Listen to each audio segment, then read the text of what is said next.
sebenarnya wilayah-wilayah yang sekarang terjadi banjir berikut dengan perusahaan yang beroperasi di sana itu adalah perusahaan yang selama ini diadvokasi oleh Walhi, berkali-kali dilaporkan ke kementerian terkait, tapi nggak ada tadi tindak lanjutnya.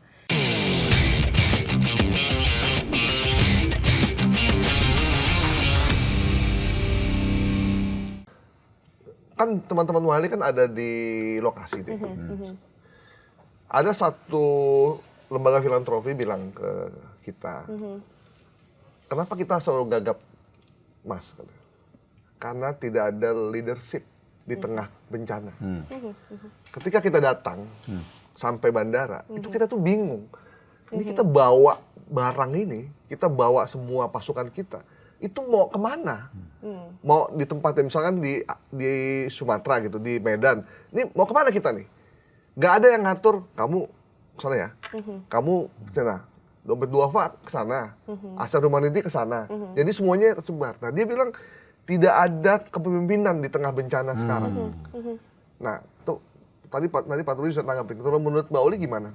Ketika teman-teman di sana soal bantuan ya? Iya, benar Bang. Jadi tadi ya saya balik dan saya sepakat gitu ya. Kita berulang kali diterpa bencana, tapi nggak pernah belajar gitu dari bagaimana menangani bencana itu sendiri gitu ya. Nah itu yang membuat kita selalu kolaps ketika bencana datang gitu ya. Nah kenapa itu terjadi ya tadi karena tidak ada kepemimpinan, sosok yang mampu kemudian mendinamisasi ketika situasi krisis datang. Gitu. Keterlibatan TNI Polri di lapangan juga minim di bencana kali ini, Mbak? Di 3 bencana itu iya gitu. Tapi kan maksudnya Mereka kan pelaksana ya? keterlibatan TNI ini kan juga satu sisi dia baik tapi sisi yang lain belum tentu juga baik gitu kan. Jadi memang dia juga harus dilihat dari semua sisi gitu ya. Dan mungkin bukan hanya TNI yang harusnya juga mengambil respon cepat, tetapi juga tadi ya kementerian-kementerian lain yang terkait. Cuman memang menurut kami yang paling penting adalah gini Bang, kita itu tidak pernah mau meletakkan pengurangan risiko bencana dalam tadi model mitigasinya. Gitu ya. Lemah ya? Nggak pernah dilakukan bahkan ya. BNPB itu punya banyak sekali peta wilayah rawan bencana. Tapi peta-peta itu nggak pernah berfungsi Mbak, karena dia nggak pernah dijadikan sebagai dasar penataan ruang.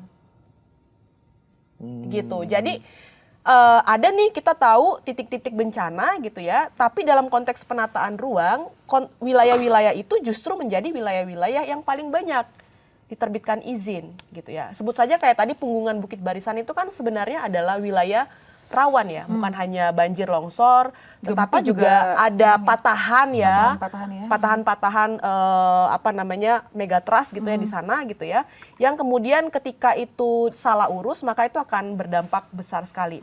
Tapi sekarang di Sumatera tren izin itu semuanya mengarah ke Bukit Barisan, tambang emas di sana, tambang batu bara di sana, geotermal di sana gitu. Nah itu membuktikan bahwa perspektif risiko bencana, pengurangan risiko bencana itu nggak pernah ada dalam kepengurusan ruang hidup kita. Mungkin gitu. Tahu, tapi nggak mau tahu jadinya. Nah, ada yang miris sebenarnya. Mungkin nanti bisa dicek dari sisi hukum ya. Saya dengar cerita Mbak Uli jadi sedih kita ya. Iya, karena saya pribadi masih ada keluarga yang belum bisa dihubungi sampai saat ini di Aceh. PSN itu paling lucu, Mbak. Proyek strategis nasional. Jadi ketika ada satu proyek strategis nasional yang hendak dibangun di satu wilayah, yang peruntukan ruangnya bukan untuk itu, misal untuk KEK, kawasan ekonomi khusus. KEK. Jadi harusnya di satu wilayah ditata ruangnya wilayah tersebut bukan menjadi wilayah KEK. Gitu. Tapi karena dia proyek strategis nasional, tata ruangnya yang ikut proyeknya, bukan proyeknya yang ikut tata ruangnya. Padahal kita tahu basis basis hukum dari proyek strategis nasional ini kan hanya peraturan setingkat menteri ya. Padahal penataan ruang itu hukumnya itu setingkat undang-undang gitu. Karena dalam struktur hukum nggak boleh sebenarnya ya peraturan tingkat menteri itu melampaui atau melanggar undang-undang yang adalah basis hukum yang di atasnya gitu. Nah itu yang membuktikan bahwa ya udah deh, nggak pedulilah ini wilayah rawan bencana, nggak peduli nanti orangnya mau mati semua gitu ya. Yang penting investasinya tetap jalan, proyeknya tetap jalan dengan stempel proyek strategis nasional gitu. Nah ini yang juga berbahaya. Gitu. Tapi bagaimana kemudian Pak Trubus dan juga Mbak Uli melihat, oke, adanya proyek ini kan untuk memasukkan uang negara, uang daerah. Tapi satu sisi lingkungan juga harus diprioritaskan. Kalau dari Pak Trubus dulu deh, gimana Pak melihatnya Pak? Ini kan pemasukan negara Pak. Ya, jadi gini, ada dalam kebijakan publik namanya teori cost and benefit. Jadi kalau melihat cost-nya itu pokoknya bisa direkayasa, itu yang dilihat itu yang ditonjolin yang benefitnya itu. Benefitnya. Itu, nah sehingga ketika itu untuk masukan negara, untuk PAD, untuk APBD, untuk macam-macam segala hal itu yang berbau positif, maka yang ini tuh benar-benar dikorbankan sedemikian rupa. Negara akan dapat duit segini banyak gitu ya. Banyak. Jadi yang muncul itu nggak pernah ini betapa rakyat yang menderita nanti yang mati ya. Akhirnya kemudian nanti untuk melegitimasi kaum entah itu kaum agamawan, entah itu akademisi, entah kaum intelektual mengatakan bahwa ya itu sesuatu yang sifatnya normal, namanya itu ada istilahnya sesuatu yang dikorbankan dalam rangka untuk mencapai kebaikan. Kan bisa seperti itu bahasanya. Tetapi menjadi persoalan kemudian ketika bencana ini mau dinilai seperti itu, kan pada akhirnya dia semuanya jadi error semua karena keuntungannya jadi nggak ada semua kan, hilang yang diharap-harapkan kan hilang semua. Yang ada adalah kerugian. Kemudian pada tataran itu misalnya sawit ini dibangun sekian ini. Konsesi tentang sawit itu kan berapa yang nanti tumbuh lagi, ada cabangnya lagi, itu sama dengan hutan kok gitu kan seperti ada daunnya. Itu. Ada daunnya malah ngatain itu. Nah, ini kan menjadikan seolah-olah apa yang disampaikan Mbak ini ya sudah itu memang istilahnya lingkungan yang harus ditanggung ya kita udah pokoknya kita melakukan forestry lagi atau apalah pengembangan yang sifatnya lebih kepada orang Jawa itu ya istilahnya memberi dia tenang aja gitu ya, artinya menjadi kamu diem gitu. Jadi sudah selesai. Yang penting ada langkah karena memang gini Mbak persoalannya ya sekali lagi bahwa negara ini butuh cuan. Itu menjadi problem. Jadi butuh cuan dalam rangka pembangunan itu membutuhkan banyak hal. Sementara kita sisinya yang ada cuma pajak sama hutang. Kan itu kalau sumbernya itu cuma dua itu, pajak sama hutang, nggak ada sumber yang lain. Nah, kemudian sumber daya alam itulah yang bisa dieksploitasi untuk menutupi hal-hal yang berkaitan dengan kepentingan. Sebenarnya Pak, kalau memang untuk kepentingan pendapatan negara, mungkin masyarakat bisa terima meskipun pro dan kontra. Tapi ketika masyarakat ragu apakah negara ini benar-benar mendapat keuntungan dari proyek-proyek tersebut secara utuh. Itu yang menjadi problem karena negara sendiri nggak pernah transparan, tidak pernah dibuka seperti apa. Di satu sisi tadi ada pengawasnya ada, itu hanya sebagai formalitas. Dia sekedar ada di situ, anggap aja itu sapam yang ada di situ, tidak pernah diperhitungkan sebagai sesuatu yang harus dibuat semacam ini loh keputusan yang paling baik karena sudah ada masukan gitu kan, nggak ada yang ada sudah ada di situ, ada kok pengawasnya di situ, ada kok yang namanya lembaga yang memantau misalnya seperti itu aja sudah cukup. Yang lainnya yang penting adalah jalan ketika keuntungannya yang didapat ya keuntungan itu yang maunya sebanyak-banyaknya karena serakah nomik itu yang menjadi pandangan bahwa segala sesuatu itu ya harus memperoleh keuntungan setinggi-tingginya. Nah kalau sudah itu Mas, logika apapun sudah nggak ini semua, nggak kecing menurut saya. Jadi orang yang mau mikir ngapain lagi ini gitu. Jadi pada akhirnya masyarakat ya kalau dikorbankan ya jawabnya ya saya sudah menjadi warga negara yang nerima karena kan ujungnya nanti ke persoalan hukum. Kan kita nggak pengen begini terus ya Pak. Ini tadi mitigasi lemah, bahkan nggak ada. Leadership kebencanaan juga tidak ada. Status bencana nasional juga tidak ditetapkan karena memang agak panjang urusannya. Terus korbannya jadi masyarakat. Terus kita mesti ngapain? Masa kita tiap bencana begini-begini terus? Iya, ini yang jadi akhirnya timbullah semacam kegelisahan di masyarakat kan itu. Apakah kita harus begini terus? Setiap bencana mesti jawabannya udah penyelamatan korban, bagaimana sih korban. Kemudian bagaimana masalah bantuan logistik itu yang diomongkan itu dua hal itu. Pokoknya itu aja. Udah begitu nanti ada sambungannya, sedikit ada mengenai kesehatan, obat-obatan kirim ke sana. Trauma healing. Ini ada trauma healing nih, psikolog apa-apa dikirim ke sana, ini. Itu doang. Setelah itu udah nanti bikinkan aja yang namanya relokasi, bikinkan rumah pengganti lah katakannya rekonstruksi baru. Udah seperti itu dibikinkan.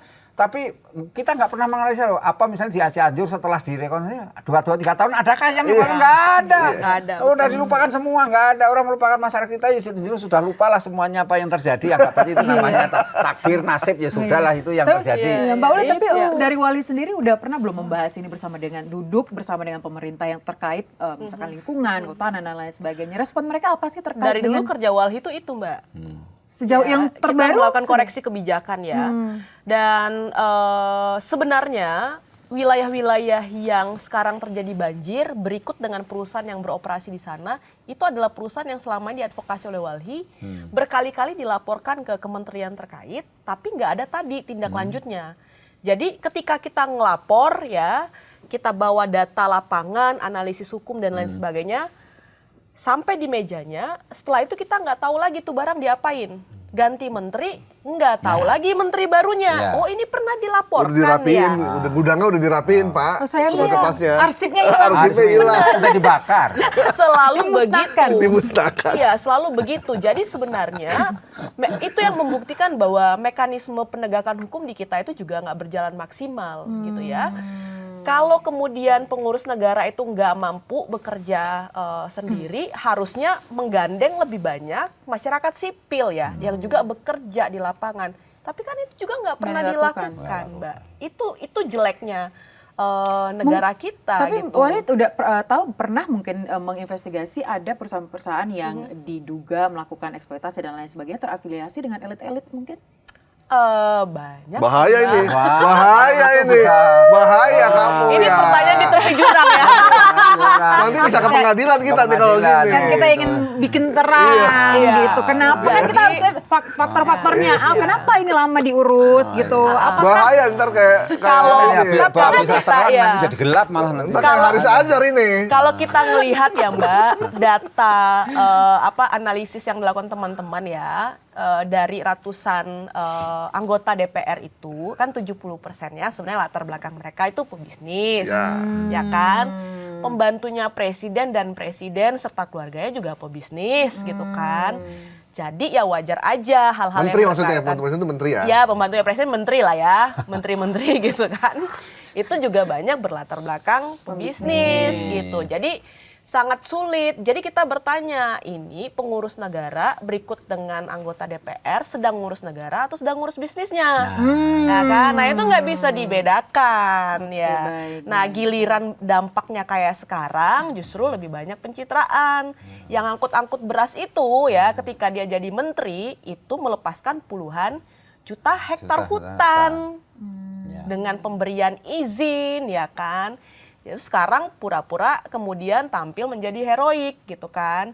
Nah, menteri-menteri yang lain juga sampai saat ini belum buka suara gitu. Si Menteri LH bilang mau evaluasi ya kan. Terus kita nih Evaluasi tahap akhir Eptanas maksudnya ujian.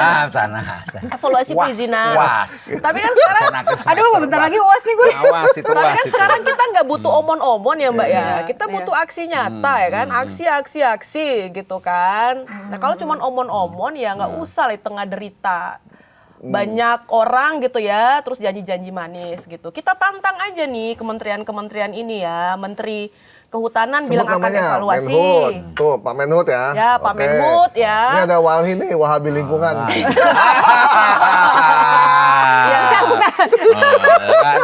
Ya kan? Larinya ke agama. Menteri Kehutanan ya, Menteri ESDM, Menteri Lingkungan Hidup, APR BPN, itu adalah orang-orang yang harus ditagih pertanggungjawabannya. Bappenas jangan lupa juga ya, karena tata ruang itu kan Bapenas. disetujui oleh Bappenas. Oke. Dan BNPB juga nggak boleh hadir sebagai heroik karena posisi mereka itu bukan hanya untuk mengatasi Bencana. atau Menangani. menjaga penanggulangan, tapi Penanggulangan. kerja-kerja pengurangan risiko bencana. Karena di BNPB itu ada deputi mitigasi kok. Ada. Undang-undang kebencanaan kita itu juga menyebutkan pengurangan resiko Resiko bencana bencana, ya. sebagai bentuk mitigasi bencana, tapi itu yang nggak pernah dilakukan. Oke. Gitu. Pak,